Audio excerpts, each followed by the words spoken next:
There was a day when I thought I had to be the best technically at my discipline. That is not the way to look at it. I think the technical is technical, and you have a set of skills that are table stakes that are much more the human skills. I believed in kind of creating something with your own skills that you can have shared ownership in and equity, which was a big thing that I figured out early. Oh my God, Rogers, Telus, and Bell are so big and so entrenched and so impossible to compete against that we shouldn't do this. No, I never really, we've never thought about the competitive landscape as being the problem. If you worry too much about the competition, you'll never enter anything. And all the innovation happens around that.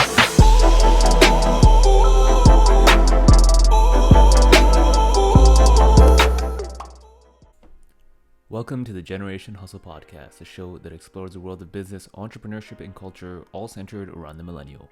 I'm your co-host Sherison, alongside my good friend Amin, and this week we're exploring the world of telecom.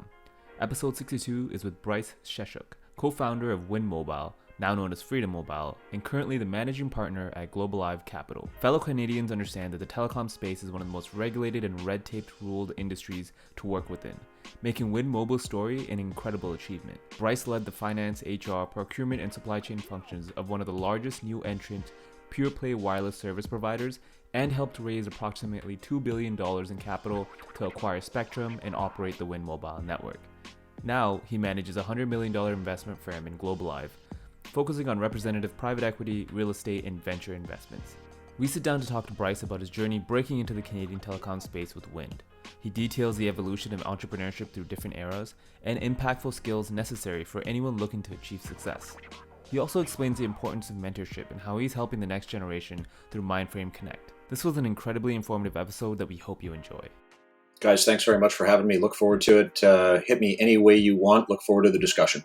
We always love to start our podcast with kind of an elevator pitch or just a short summary, especially from our guests as well. So could you kind of tell us or walk us through kind of your career journey and any pinpoints or any experiences that you would pinpoint to kind of show us how you got to where you are today?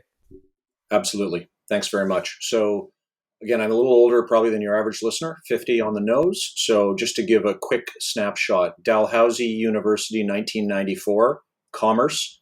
There was, I'm an entrepreneur, as you guys know now, but back in that era, it was just not a thing that was popular. And it was also not even a thing that was really talked about much in university. I say to people, I did a business degree. I have no recollection of the word entrepreneur being discussed during my entire 4 years at Dell. So kind of a different era. What that means is when I left, it meant, what manifests is a more initial traditional career path. So for me, it was the chartered accountancy world in Toronto, kind of in financial services, kind of going to the big center and trying to make it, if you will, in the city.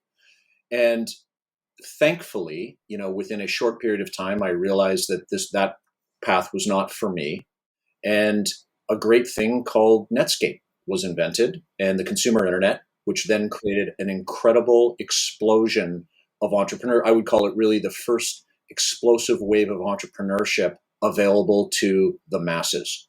And I joined that wave, left the firm, joined up with a few friends, started our first company, and then kind of went on a sequence of entrepreneurial endeavors with lots of setbacks, of course. And in 2003, I met my current business partner, Tony Lacavera, a telecom entrepreneur in Canada. And he and I and a few others, alongside our great team, built what ultimately culminated in Wind Mobile, now called Freedom Mobile for those who are, a little newer to the game. And we had the big event of our careers 6 years ago when we sold Wind to Shaw Cable Co out west, as you guys know, for a very large exit. Gave us the kind of the liquidity event of our careers to date.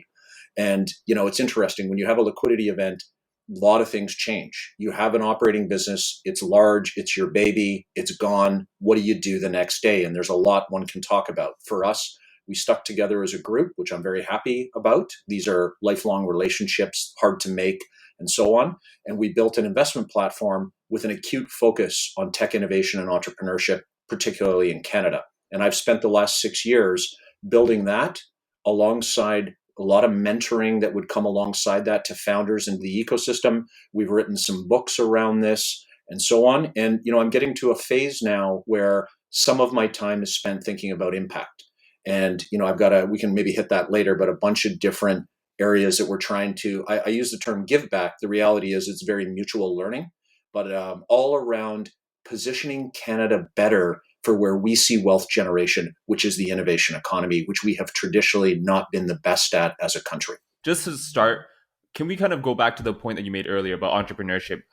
You mentioned that you've been through a lot of ventures, some successes, some failures. Can you walk us through your mindset during this process? And we ask this because we always, as young professionals ourselves, we want to understand how we can make the next career move or make the next best career move for ourselves to set ourselves up for the future. And so for yourself, coming through a time when entrepreneurship wasn't something that was common, how did you kind of manage your mindset and your motivation, and what was your kind of outlook as you went through these processes?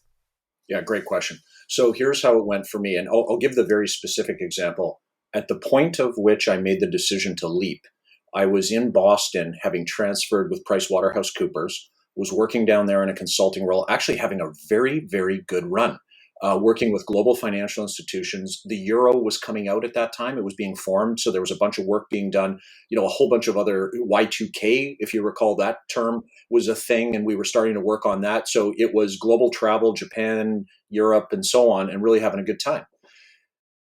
I get the phone call from a buddy of mine who was in Toronto who said, look, we see an opportunity in this one area around Web 1 that we think is underexploited, and we think we should take advantage of it. And the group had a sequence of skill sets that we were all complementary. I had X, another guy had Y, Z, and so on. And so I slept on it. I said, look, let me think about this. It's a big decision, right?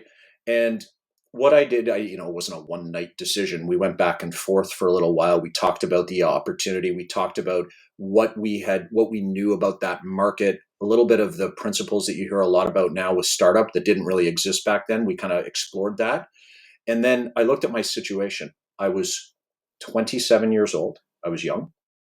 I had no real burn rate built up yet of any note.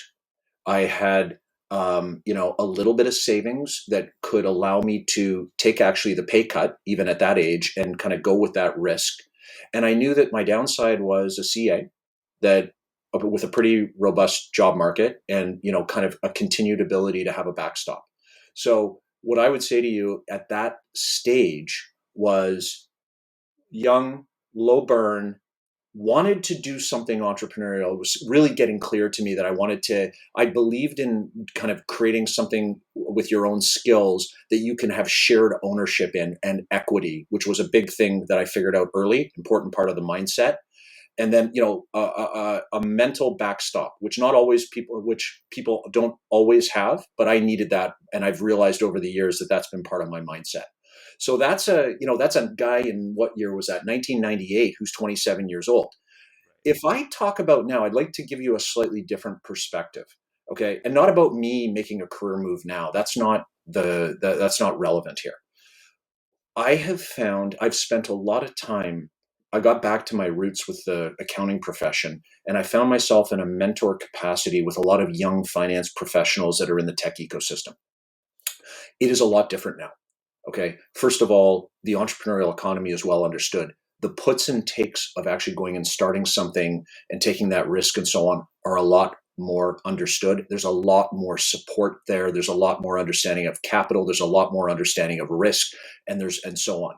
But what I have found and what I recommend to your audience is the best youngsters are seeking out mentorship from professionals that have maybe gone through the journey in a way that it has some comparability and that they can bounce ideas off of. And it's not one mentor. It's a personal board of directors. So right now, I am probably in an ad hoc way mentoring, I'm going to say 5 people between the ages of 25 and 40 that are on a finance journey, okay, to pick one function. And it's amazing the diversity within those 5 of the different ways their careers are moving and the different opportunities and so on.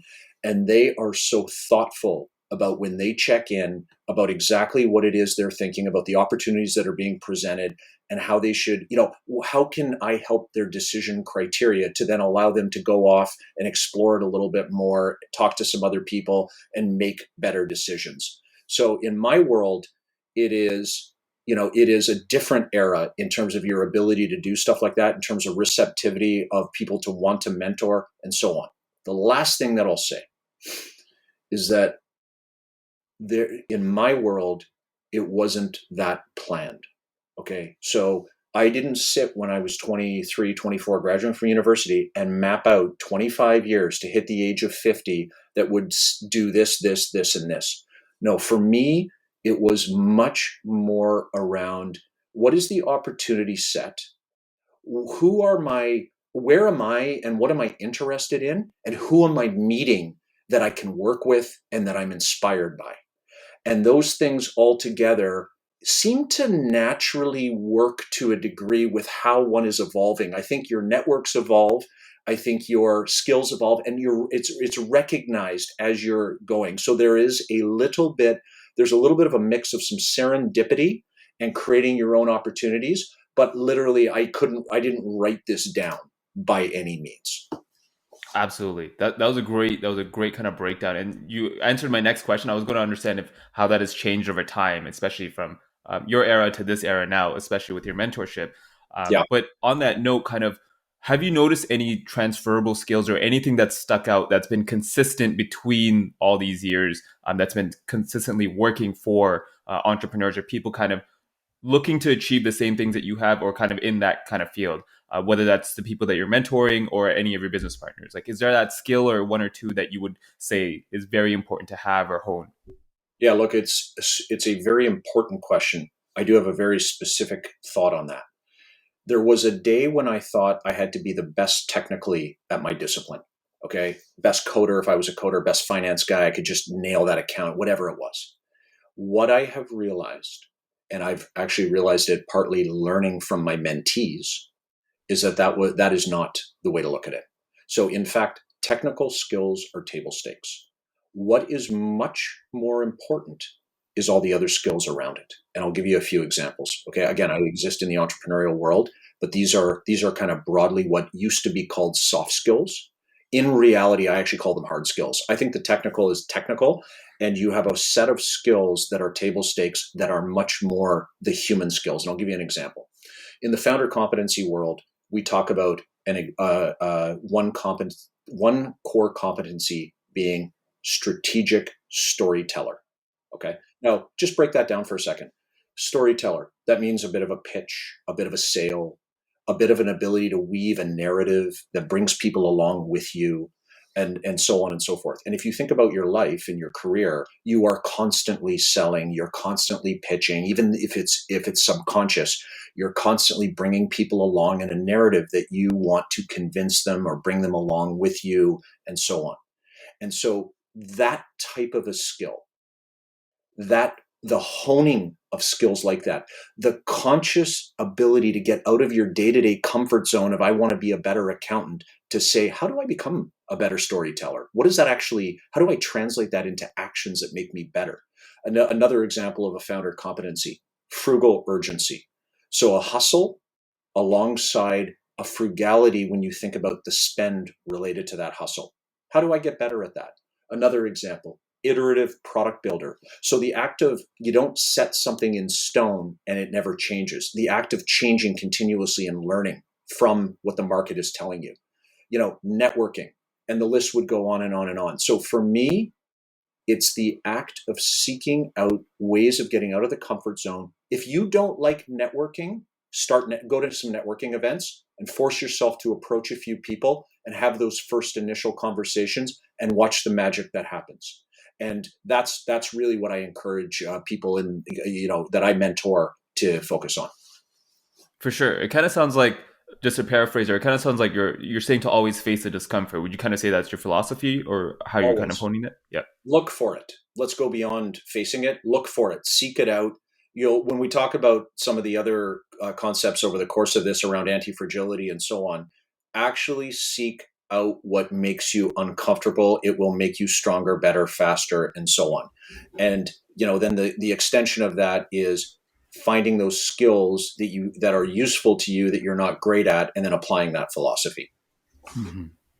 Yeah, I think that's powerful because considering I can even give an example of that recently where, I'm starting to move into like the consultancy space where, I'm helping startups and stuff like that. And I do have the hard skills per se to kind of provide, but that's not unique in that sense where I'm really finding I need to improve is that storytelling, developing that trust, enabling that conversation in order to have that everlasting relationship with that client and an individual. And so, like to your point, it's a point of discomfort, and many individuals in finance don't really get the opportunity to usually storytell. It's more so, tell me what the financials look like, build a narrative around that. But what is the other context beyond the scope of, say, just the financials, where may impact like other things?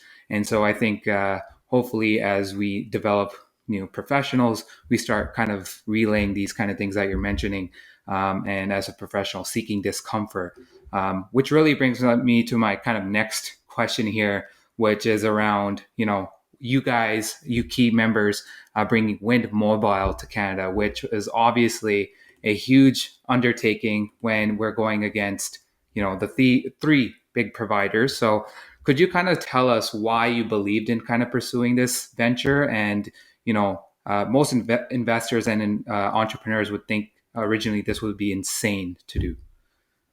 Yeah, it's a good it's I try to cast myself back to that era to put context to it. And here's what I would say again, this was not this, oh my god, we had this plan from day one and this is just perfectly falling into place. Of course it didn't go that way. And quite frankly, when you go back there with the brain and cast it back to what happened, here's how I would say it. Number one is it was a bit of a progression. So, I say to people, you don't graduate from high school and start a wireless company the next day. You need to have built a foundational base that allows you to go to the next level. What does that mean for us? What it meant for us is we had already built what they call an alternative telecom company in Canada that was a mid-sized company at some level of note in the consumer and business world in Canadian telecom. Okay, so we already had a platform, one. Number two is we had scaled that as a management team to a certain level that gave us a little bit of credibility. Number three, Canada, from a regulatory perspective for telecom, first of all, is a complete and utter nightmare. Let me start there. But it actually played to a benefit to us because to be able to invest in wireless in that era, you had to have a Canadian partner that controlled the venture. Myself, Tony, Simon, the other players were Canadian. So we actually also were a conduit for foreign capital to come into the market. Okay. Right. So take all of that. And now let's go to the reality. Late 07, these rules come out that are, okay, we're going to set aside some spectrum and put a few other policy changes out to allow competitors to come into the market. When that rule first came out, I remember Tony, Simon, and I were like, oh, that's interesting. Let's talk about that a little bit more. We were pretty happy with where we were with our existing telecom business. And we started talking about it. And then I used the term, a vibration started amongst us, predominantly driven by Tony, who is the kind of the bigger thinking CEO type in our relationship. And he was getting agitated. And he has this personality trait of positive agitation when an opportunity arises. And I saw it. And then we got kind of to the end of 07, over the holidays of 07, and we're like, are we going to do this? And, we'd started softly talking to people and getting the network moving and so on. And then we wrote the business plan. And then we took a run at raising money. And what ended up happening is through complete luck with crazy blitz style networking, just before we were supposed to meet a deadline that we almost missed, we met this gentleman in Egypt. We raised, many, many hundreds of millions of dollars. It allowed us to put a deposit down, and then we entered the auction, and the rest is kind of history. So my point really in that narrative is it wasn't this master plan. It was a sequence of things that happened that we realized we had something that we could contribute to and we could grow, we could build on with our existing stuff. And then we tested the market and we got lucky at the end with a fundraising of someone who wanted to enter this market alongside of us and kind of take the run. And so, but I will tell you that I was never of a mindset that said, oh my God, Rogers, Telus, and Bell are so big and so entrenched and so impossible to compete against that we shouldn't do this. No, I never really, we've never thought about the competitive landscape as being the problem. It's much more around our ability to compete that is far more interesting to us. And I apply that a lot in startup land. It's like, Right. really, if you worry too much about the competition, you'll never enter anything. And all the innovation happens around that. So I would say that's kind of how Wind happened for us.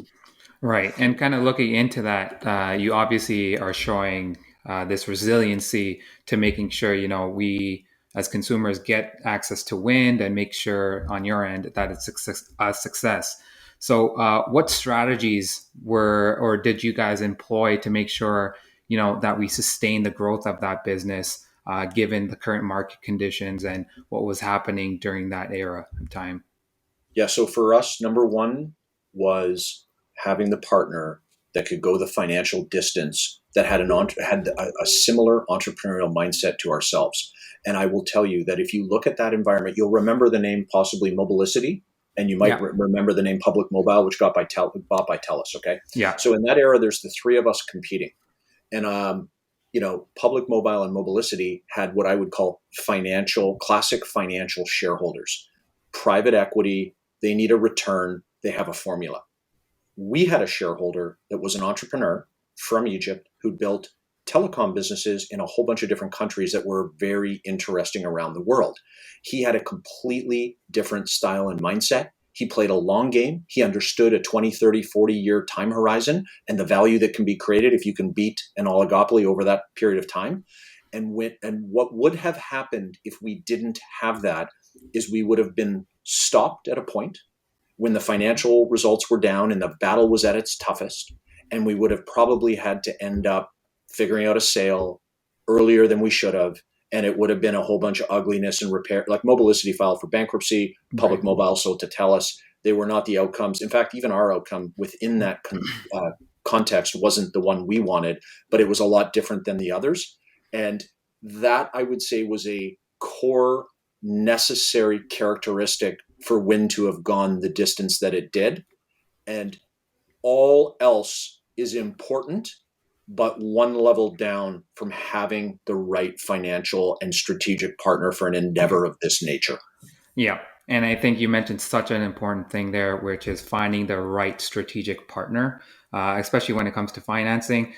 We live in a world today where, obviously you're very familiar with the entrepreneurship space and tech space, where a lot of these companies are really looking to get that next growth phase in. And so they're looking to raise a round. But a lot of them don't really explore the option of, is this the right actual venture firm for us to get capital from and help us kind of strategically grow? They just see it as more of an investment. Let's just grow. But they might have a different investment narrative at the end of the day. So what would your advice be for entrepreneurs and or, other businesses seeking out venture capital or maybe debt and kind of the approach you would take as a finance professional in making sure that strategic relationship exists and it's most optimal for what you're trying to build? So again, great question. Now, I do a presentation every cohort for the Founder Institute. They do a 13-week program for kind of very new new entrepreneurs that are thinking about starting a company. The last week, so the 13th week, is always equity and fundraising. And I've been doing that presentation all the way through. So it's a very topical question for me, and it's changed over time as this capital landscape has evolved. Here's what I would say. Let's talk at a macro level. Number one is you do not want to fall into Silicon Valley's narrative. Okay. The narrative is built to help the VC, not the entrepreneur. You are a number in a portfolio of which they have a portfolio construction. They have a concept of what is called a power law return and a way of making money for themselves on the back of the entrepreneur. Yeah. You are responsible as a founder to understand that. You have to walk in the VC shoes and understand the narrative. Once you have done that, it opens your eyes to a lot of different things. And I would go in 2 or 3 directions. One is, do you even need institutional equity capital? There is a concept of bootstrapping, which means you keep more ownership, but you'll grow slower, and you could have a far happier life with as good a wealth outcome, Yep. with just a different growth trajectory. So understand bootstrap versus raising capital. Once you've made the decision that you are going to raise capital, the landscape is the best it's ever been at all stages of the capital stack right now. And so that's good for you as a founder. You have choices. You have a friendlier environment. Valuations are more favorable. Dilution is less, and so on. And what I say to people is, you need to understand. You need to treat capital raising as a true competency and skill. You need to spend adequate time preparing for it. Preparation is much more important than execution. While preparing, you need to think about the trades of, let's pick one example. Could you do a token in this Web3 world to raise money for the nature of your startup, or does straight equity make sense? Should you do royalty financing with ClearCo, or other players that compete with them if you have a little bit of monthly recurring revenue? Pipe is an example. There's a lot of others.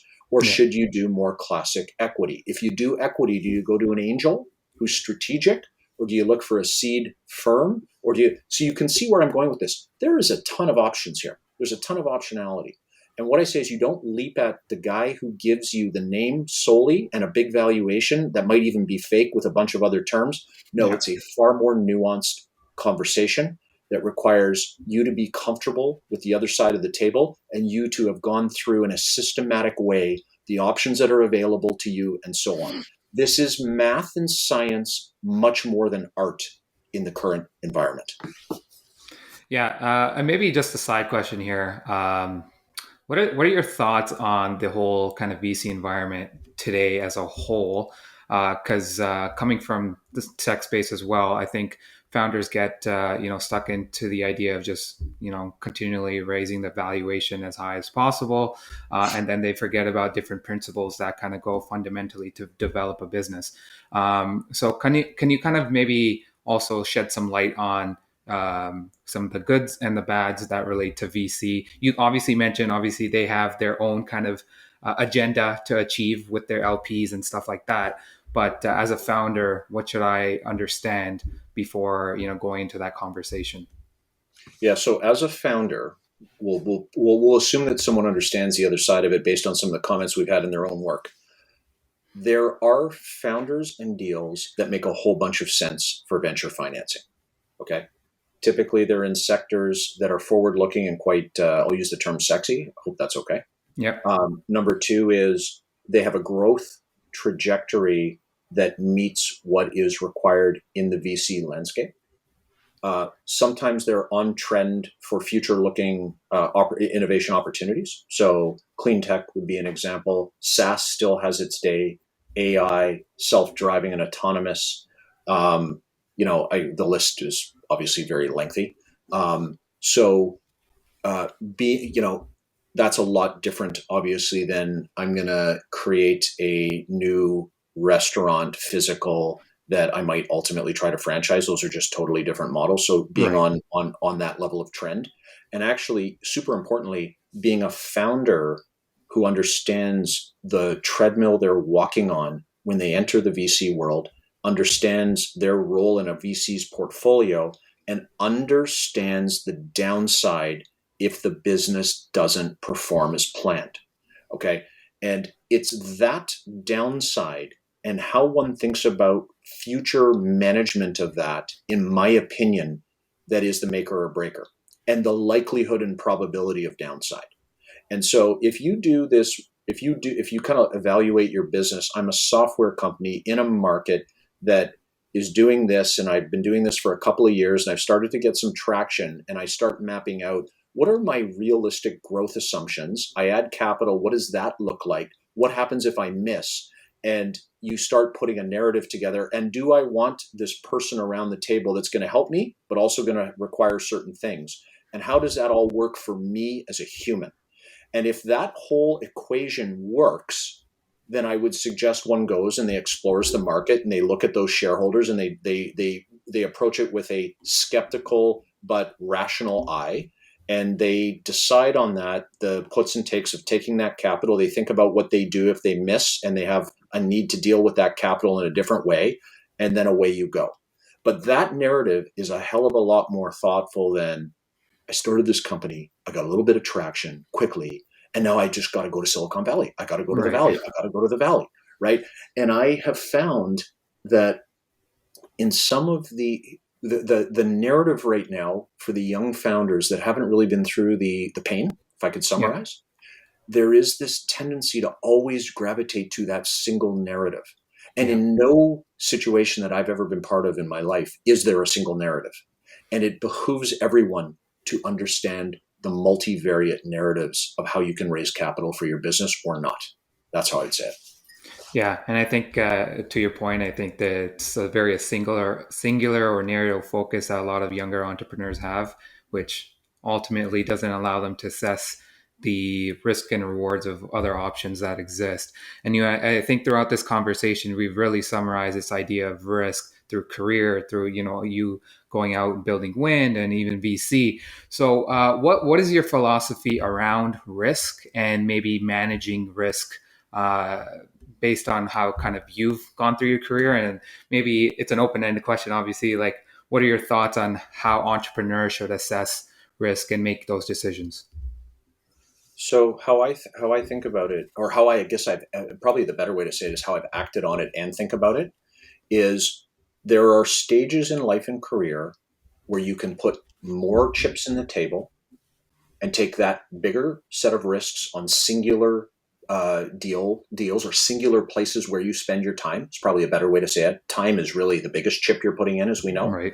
And you push those chips in, and then over time, you need to look at ways of pulling some chips off the table and spreading it out more and more as one gets older and older to ultimately have a situation of comfort and stability and wealth and so on.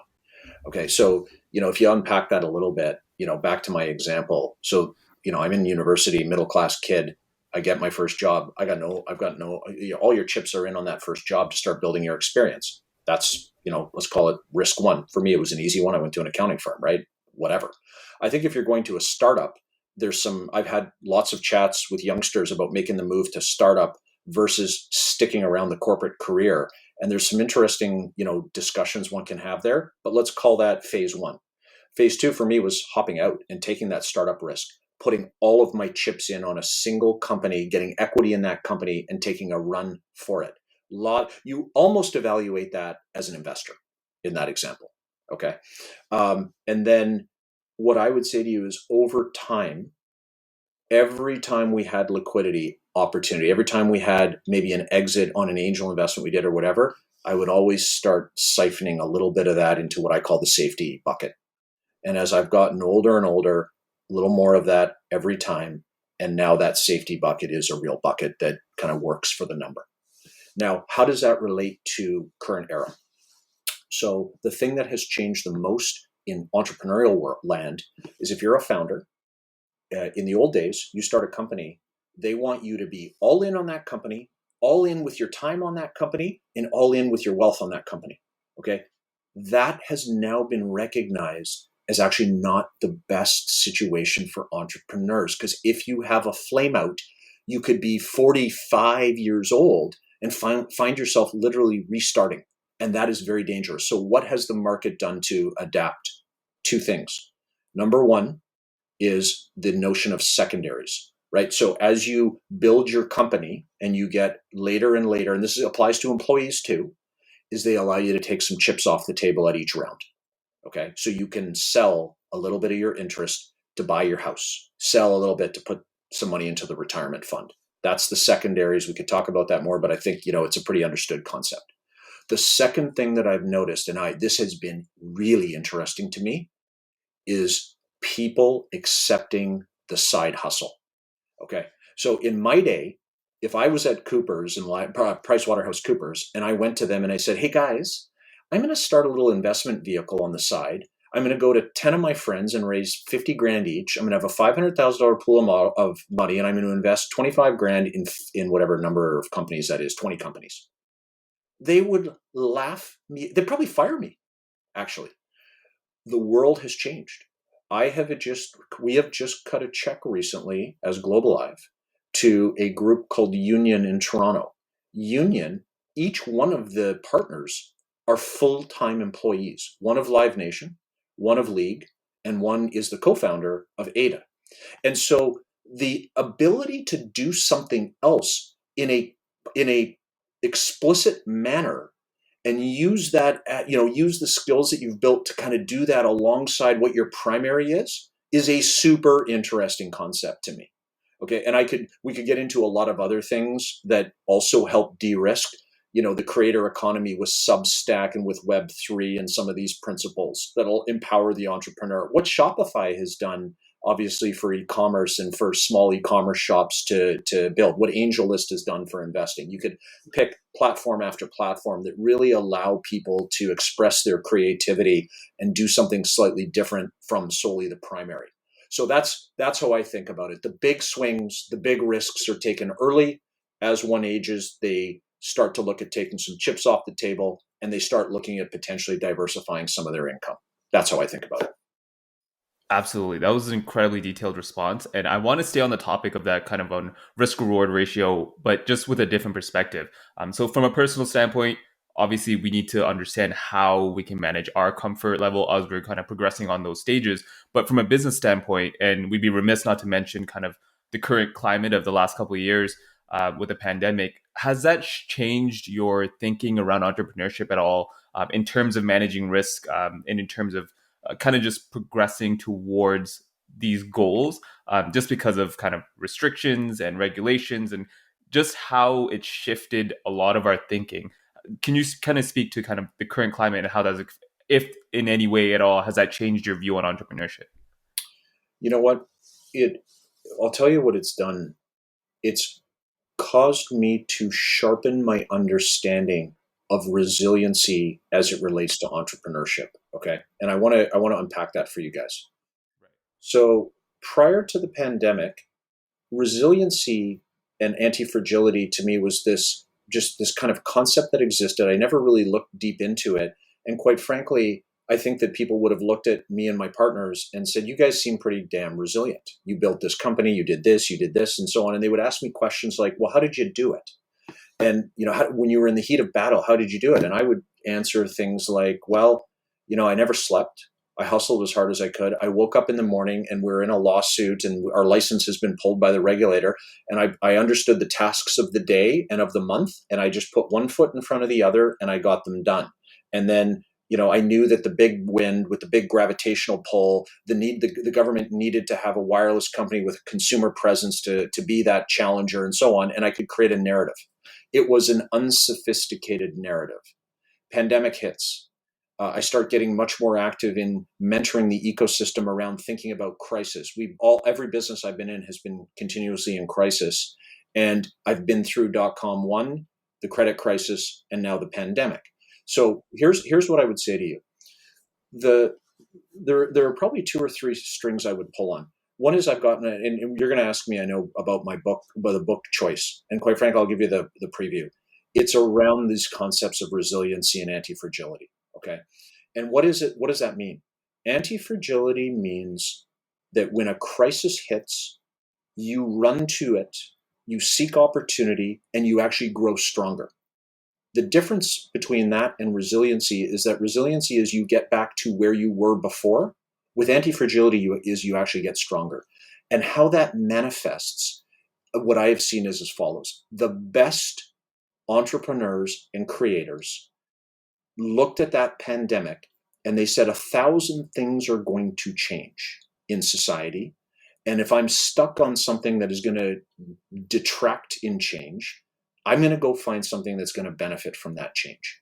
And I actually took maybe the kernel of what I had. Some just straight up benefited, right? Like Shopify, right? Let's pick an example. You pull forward e-commerce by a decade in weeks, and that's going to benefit. But most didn't. And so the entrepreneurs that really flourished in the pandemic is they took the kernel they had or what they knew, and they just went right for it faster than everyone else to say, guess what? We're working remote.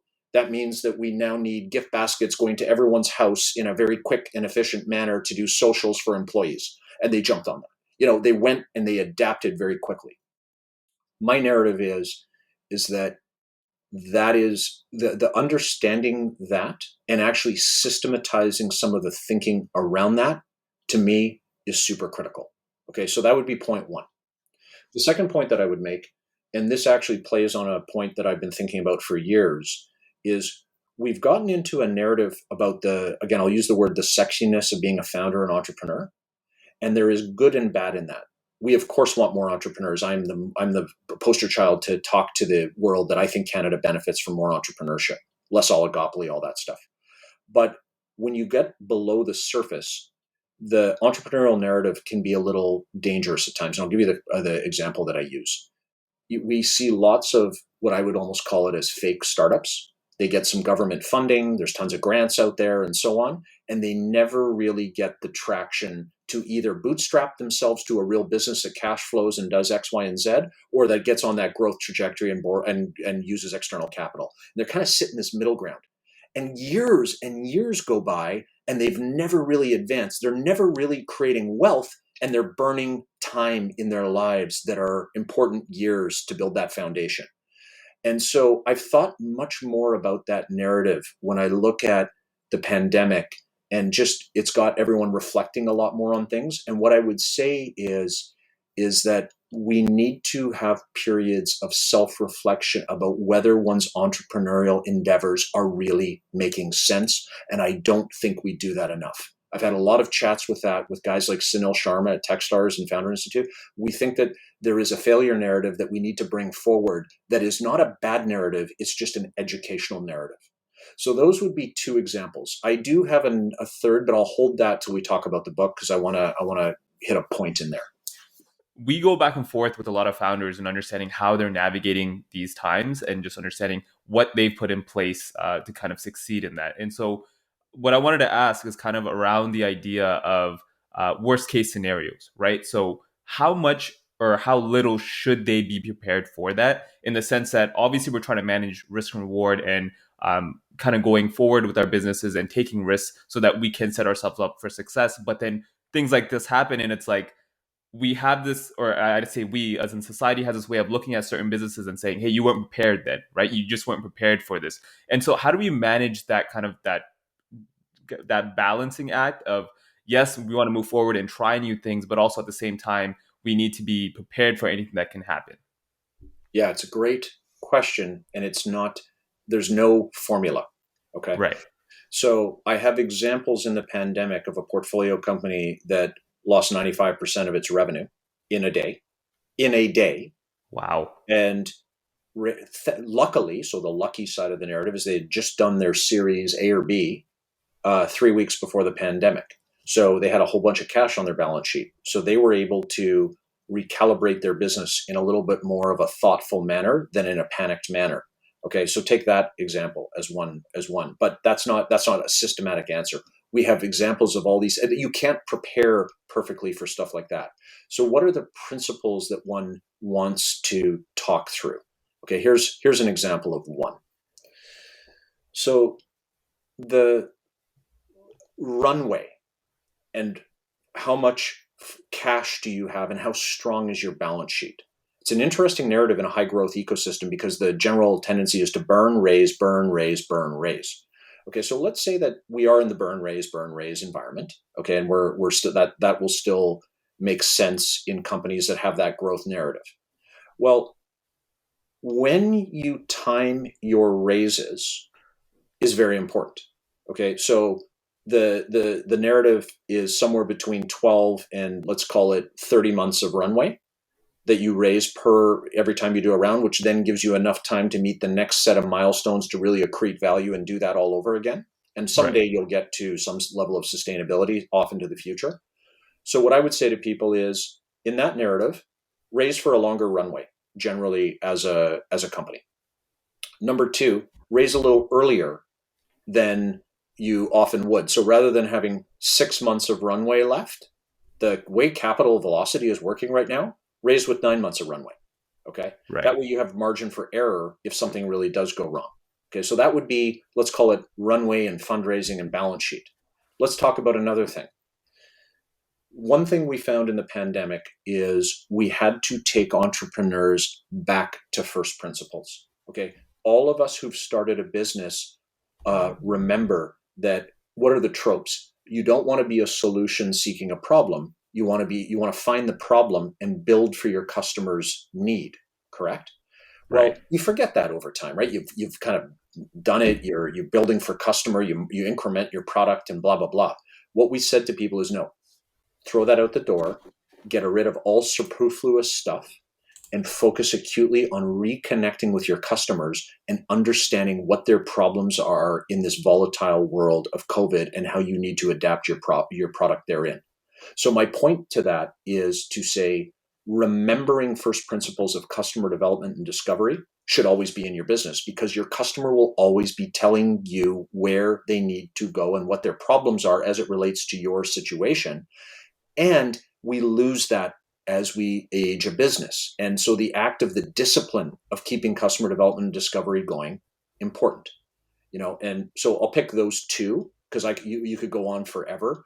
But what we found going through the pandemic is there was this narrative around fundraising and runway, customer development, discovery, remote work and how you engage your workforce and talent and how you start winning the talent war. And this was before the current era, which has even gotten nuttier. And then the other big theme we had was maximizing the use of government support. So those were the four we used in the pandemic. But I can tell you, I talked to a guy in a book I wrote around crisis, and he talked about September 11th. And a lot of people don't think about September 11th as being that impactful. It was fast. It kind of hit the travel industry and a few other things, and then we kind of bounced back and got moving again. Well, in fact, there were some businesses that got crushed in September 11th, particularly those selling to the insurance industry, right? Because insurance just stopped buying anything. They didn't know what they were going to have to pay out. And so he had a narrative around that.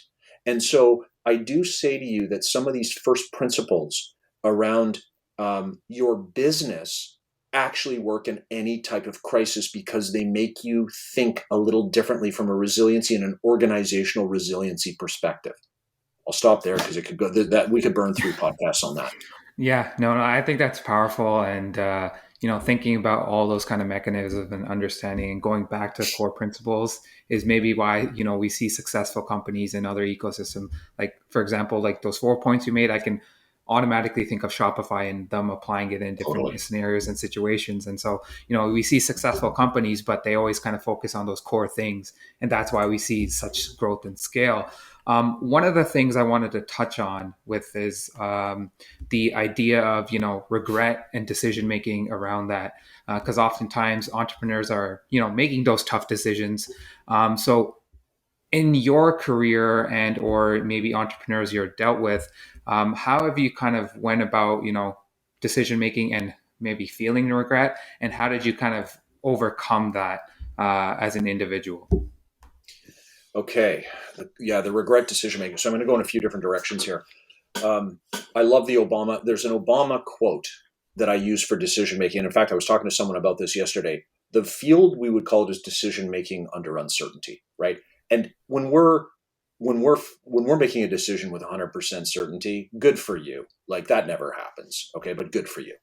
So Obama said it well. He said, I have to make these weighty decisions as a president. I never have all the information. They're always the hardest decisions because of the chair that I occupy. And so for me, the best decision was made with 70% certainty. And I like that. Okay. I said, look, if you can get to 70% certainty in whatever your criteria are and whatever decision you're trying to make, that is a win. And quite frankly, it's a good thing to aspire to. Can you try to create the conditions around it quickly? Always speed is important, we know, that allow you to make a decision that's not 50-50. That's not a coin toss. So do what you can from a criteria, a research, a socialization, a mentorship, whatever it is, to get to 70% if you can. So that's generally how I talk about making decisions. And actually, I should be careful. I said quick. There are decisions that should be made quickly, but there are actually times when pausing and letting a situation play out and watching the optionality can benefit too. That's obviously a lengthy discussion. A lot of research gone into that, worth a look for those interested. Now, regret. I would say to you that what I won't use the term regret, but how I think about it is there is value to post-morteming decision making that resulted in a wrong decision to determine if the mechanisms to make that decision were flawed. Okay. And so, easy example for me is I have all these rules around investing. And then I get a call from a trusted friend who says, "Hey, you should buy this stock. It's like a hot tip." And then I go buy it. I throw all my rules out the window and I take a zero on that stock. That's an easy example of you postmortem that and you're like, you broke your rules. You had a framework and you broke it. And so that's a kind of a silly, easy example of going back and actually revisiting the hard, things that didn't work that make you feel like crap, and really trying to understand what was it. And I'll tell you, 75% of the time, I was comfortable with the decision, even though it was wrong, because we used the best that we had at the time. Or look, another big example is missed deals, right? A deal came by and I didn't invest in it, and it ends up being a unicorn. That's happened multiple times. And when you go back and you say, why did I not do that? And you start to understand at the time your context and so on. And every once in a while, you're like, you know what? I actually missed and I should have done that. But probably most of the time we looked at it thoroughly and we had the logic for it and we didn't do it. So my point is really put frameworks around the evaluation of incorrect decision making to make yourself better the next time. And generally, if I could give you a life philosophy of mine, that's how I think. I like to have a framework. I like to be structured and systematized, but also allow a little bit of serendipity and adventure. Yeah, and I think for entrepreneurs, I think they need to also develop that psychology into making sure that, decisions are going to go wrong in some cases, and not to dwell on them for the future, because, you guys are trying to build something, or, you have employees relying on you for the kind of their livelihoods and stuff like that. So there's a lot of other things that, I feel like entrepreneurs have surrounding them in terms of their decision making, and the framework aspect I feel like is very important, because it allows you kind of to structure saying, check, check, check. I've made that kind of understanding around the decision I'm probably making. But when it comes times to maybe say the poor decisions, it can also kind of impact our mental health.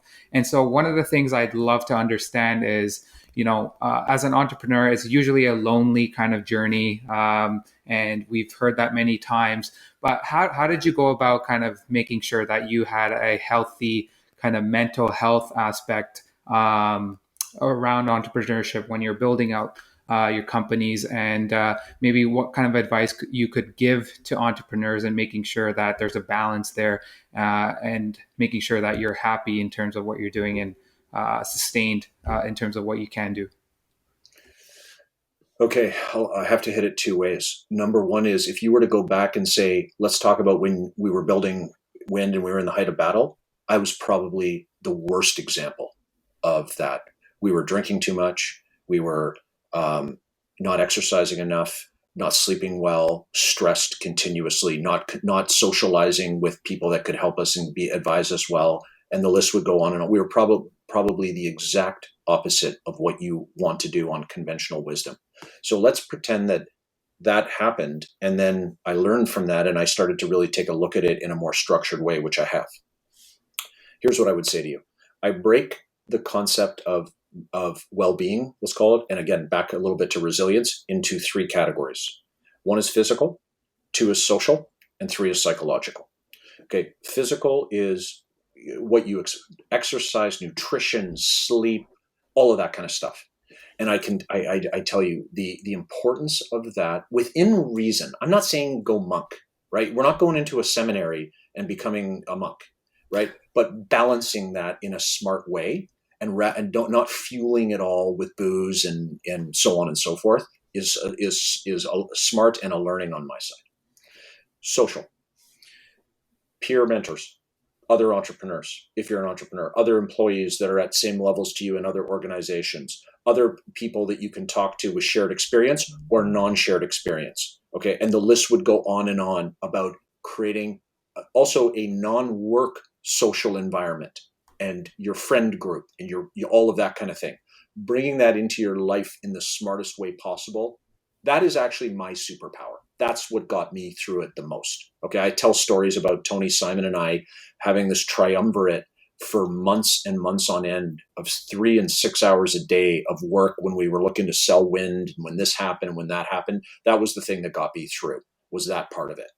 And then psychological is the thing I've come to more recently. This is talking about mindfulness, okay? This is talking about, the tropes of, if it's not working, just work harder. If it's this, do this. If it's this, do this. Generally what I found, the mindfulness and the psychological side are do the opposite of that. Slow it down every once in a while, okay? Actually take a step back and reflect on the situation that you're in rather than battling the fire and then just the next one and the next one and the next one. Pull yourself out consciously in periods and look a little more strategically and so on. And I think having those 3 pillars working in the most logical and effective way, feeding each other smartly. And as I've gotten older and all of those have gotten more systematized and a little better, it's really helped me a lot. So that's the kind of the way I would advise a younger entrepreneur, even a high charging kind of employee type. And look, I will add one other thing. This pandemic has exposed a lot of things. We know this, right? It's almost a cliche around mental health and wellness and so on. We could go in a lot of directions. The first direction I would go is I think Canada has mismanaged this very poorly in a lot of different ways as we've taken this single variable approach to cases, hospitalizations, ICU, and ultimately death. We have not thought about the multivariable problem here. If we would have thought about the multivariable problem, which I think we're starting to be forced to, we will have a far better mental health and wellness for the society that is relatively unimpacted by the virus. So I'll stop there because, again, lengthy, lots of ways to go, but always pull it back to physical, social, psychological. Keep that in the back of your brain.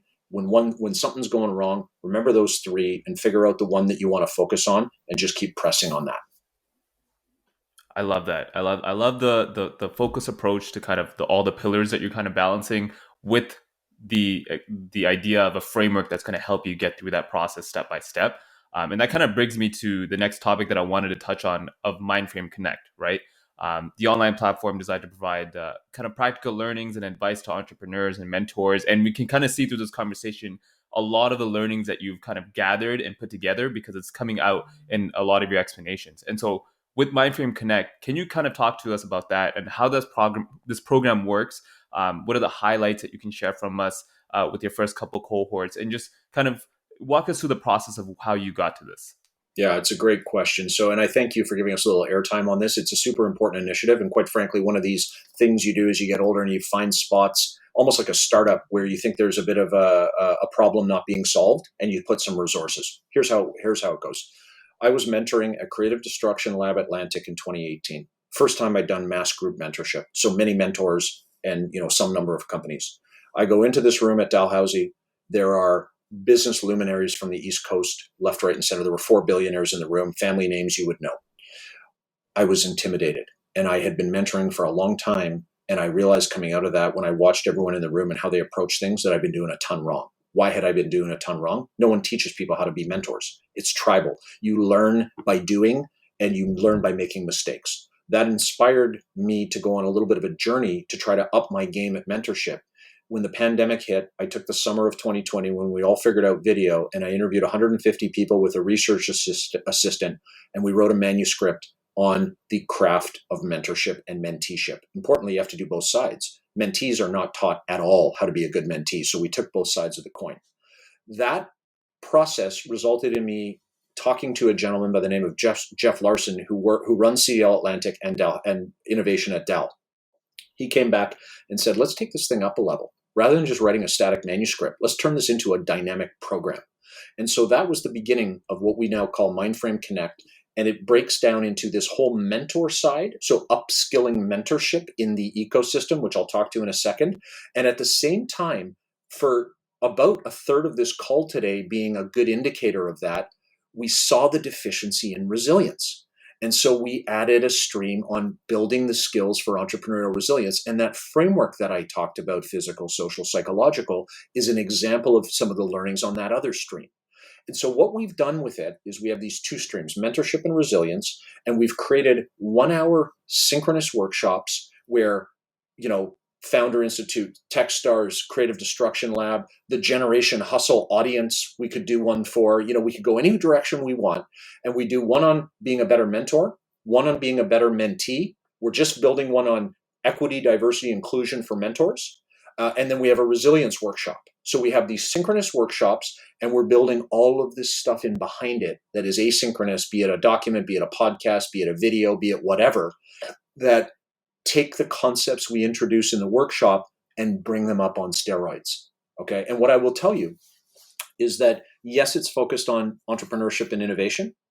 I believe that done right, hopefully we'll knock this thing out of the park properly. We could actually have a more broad impact, because if you look at mentorship as an example, there's all these leadership fads. I want to be a servant leader. I want to be this leader. I want to be that leader. The act of being a good mentor actually implies a good human and a good leader. And so these kinds of things I think are very timeless and are going to be very helpful in both the ecosystem and beyond. So appreciate you giving me a few minutes to talk about it. That is the initiative, mindframeconnect.com. Encourage people to visit. And, I'm looking continuously for places where we can put these workshops on and get the message out to upskill ourselves in these areas, which I think just drives a better ecosystem. Absolutely. And we definitely wanted to get that out there just to understand what the program is doing and how we can get involved with that if possible. But just one last note on that, because you did mention just building up entrepreneurs and their awareness of things. What are some popular resources that maybe you can kind of highlight that entrepreneurs should be aware of when it comes to building their business or managing any of these topics that we've kind of discussed today? There are millions. One tries to narrow to what frameworks make the most sense to get you rolling and so on. I mean, I think, so I wrote in that mentor book, we wrote a chapter called Mentoring Founders. And in that chapter, it's all frameworks. Okay. And there are probably highlighted in the bibliography 100 to 200. I don't want to overplay it, but what I will say is an example of resilience. There's a book called Scale Your Everest, written by a guy named Eric Severinghas, who was an entrepreneur and a mountain climber. And he basically compared the entrepreneurial journey with his journey of climbing Everest. And in there's some implicit frameworks around being a resilient entrepreneur. So I'll pick that as one example. Another example in a different category, team effectiveness. Okay. There's a great book called The 5 Dysfunctions of a Team. And if you want to, you guys may have heard of it. Laconi, however you pronounce the person's name. Great articulation of how to look at the rights and the wrongs of dealing with teams. John Doerr wrote a book called Measure What Matters, and that talks about using OKRs in your business. Lean startup, you will all know that, right? Very popular. And again, we could go forever on this. We are hoping on MindFrame Connect to soon have some bibliographies that will steer people to many, many frameworks across many, many different topics. Right. So that was great. One thing we like to do to kind of close out our podcast episodes with our guests is always to do a quick lightning round. So we just have a quick couple of questions there, and you can just say the first thing that comes to mind. First off, and you alluded to this earlier, could you tell us your favorite book of all time? Yes, sir. So, and it's topical, right? It changes over time with people. My current go-to right now is Anti-Fragile, Things That Gain from Disorder by a gentleman with the last name of Taleb, Taleb. I could talk about this for days, but I apply it in the context of the pandemic. Okay. And again, just to remind people, anti-fragility means that you look at stressors and you grow stronger from them when they hit you. In the case of resilience, you build to the same level. In the case of anti-fragility, you build back stronger. Okay. Now, again, without getting too political here, I already alluded to my views that we've viewed the pandemic in this country in a very specific way that I think have been a bit of a disservice when you look at the last couple of years. And examples would be this acute focus on that one metric that really, if you then age cohort, it really impacts a certain demographic at the expense of the youth, at the expense of students, at the expense of economics. Fiscally, we're coming out probably one of the worst of this in terms of our spend and so on. And what I say to people is, I'm not trying to get political, and I'm not trying to pick a right, a left, or a center. What I am saying is that let's approach things with an open mind. Let's truly look at the data. Let's look at other countries and their models that have been reasonably successful. Let's learn from it and let's do it better as we move forward. I'll give you one stat that blows me away. If a student drops out of high school and doesn't graduate, their life expectancy is 5 years lower than someone who graduates high school. It blew me away. I can guess why, right? Lots of factors there. Are we creating conditions, the way we're handling these lockdowns, that might result in a higher dropout rate in high school? I think we are. And so we've decided implicitly to reduce certain people's lifespans at the expense of the other side. And what I say to people is that at least understand the trades that we're making as a society and recognize that there are no, binary trades. And if we accept risk across a continuum and understand that, you look at a comment on social media about opening schools and someone comes in, children are dying of COVID. Well, that's actually not an accurate statement. And we want to be more nuanced and thoughtful as a society. And that is the kind of approach that will create anti-fragility. So, and that can be applied to business, that can be applied to society, to countries, to politics, to 100 other areas. Highly encourage people to read it. And this reflects back to your viewpoint on frameworks and how you approach decision making. So I love that. Definitely we'll have to check out that book here. Please. Second question here. If you can have dinner with one person, dead or alive, at any point in history, who would that be? Yeah, so I've had this a few times. Dead for sure, because I feel like anyone alive, there's actually almost a way to get to them. It's hard to get to a few, don't get me wrong, but you can get close enough. In terms of past, I want to get a big historical figure that has been built up, and that saying, history is written by the victors, that's probably been misarticulated now over the passage of time. And I want to actually talk to them about reality and what happened. And so that can go in a lot of different directions. Because you want to pin me to one, I won't use the last one that I picked. The last one I picked was Jesus Christ, which is obvious, right? What the hell really happened there? But let's go with Julius Caesar. Okay. Have a little chat about him.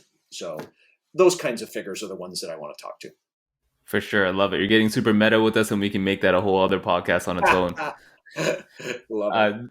Staying in the tech space here, or kind of any industry really, is there any new innovations or new industries or emerging industries right now that are exciting you? Yeah, so I've got to go with a pretty middle of the fairway one, and that's clean tech. Okay, and here's what I'll say about clean tech, is that the Bank of Canada came out last week with some kind of projection about how GDP is going to be hit in the Canadian economy as we move to a clean economy, and it's all bad news, right? Negative, negative, negative. They did not include innovation breakthroughs in that calculation. There's no way we sit here static from an innovation standpoint as it relates to the climate economy. There is more money flowing into breakthrough opportunities in all aspects of that world than I've ever seen. It is also the most definably large addressable market opportunity I've ever seen in my life. Okay, so it's very clear that governments and society are about to spend like we've never seen on these kinds of things. So you've ticked, we have a 5 criteria for investing in startups. One of them is size of addressable market. Tick on that one. And then you just go down and you look at innovation, building on innovation, the teams and the intellectual property being applied to what is an existential risk long term, even though we can't digest that well as a human, and so on. And I personally believe, and I think we're already seeing the shoots of this, that there will be some breakthroughs that will radically change the way we deal with carbon in the next decade, that will change entirely the equation of how the earth heats. And I want to be part of that on all levels. So I believe that is the no-brainer opportunity of the next 2 decades. Love it. Love it. And last but not least, the question that tends to put everyone on edge on our podcast. Do you have a preference on pineapples on pizza? I love pineapple on pizza. In fact, not only do I love it, I'd take extra pineapple. I am a pineapple guy. Bring it on triple. That is hilarious. That's the first time we've heard that. A buddy of mine used to work with at Globalive, still a good friend. He's from Trinidad. And that boy loves pineapple and everything. And he got me drinking Malibu rum and pineapple juice. And just bring more pineapple. I think pineapple is good for the world. This is amazing. Amin is cringing so hard. I love it. I'm not a pineapple guy myself, so that's why I say that. That's an outstanding question, fellas. I love it. Awesome. Thank you, Brice. This has been so incredible. I'm gonna have to listen to this back like 3 or 4 times just to digest everything. So we appreciate your time. Is there any last words that you'd like to say? Where we can find you? Where we can connect with you? Anything else here? Yeah, I'll say 2 things. So you can get me on LinkedIn. The last name is always the difficult one. Scheschuk, you guys are probably posting that somehow. Hit me and just remind me of how you heard about it, and it gives me a little context, which is helpful. The second thing I'll say is that, look, I love that you guys are doing this. I like the demographic that you're communicating to. You're giving me an opportunity to communicate. What I'll leave people with is that, in spite of what seems to sometimes be negativity everywhere we turn right now, this existential risk, this pandemic, this mental health, and so on, in all reality, Warren Buffett, in one of his annual meetings, did a great thing where he was asked about how, all the problems in the world. And he went back to when he bought his first stock, and Pearl Harbor happened within a few days. Mm-hmm. Okay. That's how old the man is. And so he pulled out the headlines from the paper of the 6 days or something of when he bought a stock. And it was like the worst headline, the worst. And what I'll say to people is that it always feels like you're kind of in the worst in the scenario that you're in. And when kind of bad things happen in crisis, I encourage everyone to take that minute, take that step back, take a little bit of a shot at some mindfulness, and you will actually always find we're in a better time. The latest time is always the best time, and that there is such an unlimited opportunity set ahead. Get past the negativity, start your business, create what you create, go for it, enjoy it, and be positive. That would be the message I would leave people with. That's awesome, man. I love it.